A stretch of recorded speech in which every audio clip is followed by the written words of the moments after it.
Hi guys! Ako si Nes. Isa akong OFW dito sa Qatar. Kasama ko nga dito ang aking asawa. Sa dami naming pangarap sa buhay, hindi pa kami pwedeng umuwi. 1 taon pa nga lang ako dito sa aking trabaho.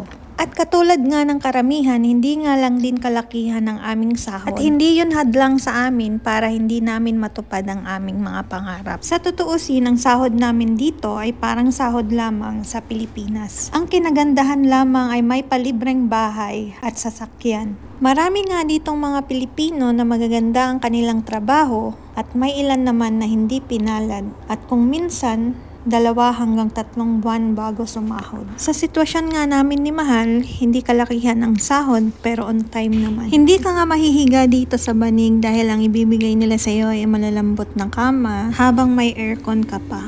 Ang mga ibang appliances nga din ay provided ng company at ang iba naman ay mabibili mo na lang pag tumagal ka na dito. Etong ref pala ay hindi provided ng company guys at wala nga itong laman dahil hindi naman dito ang aking bahay. Nakitulog nga lang ako dito guys at ayan na inaayos ko na para makauwi na. Bago nga ako umuwi, namili muna ako ng mga makakain. So ayan lang guys, salamat sa panonood. Paalam!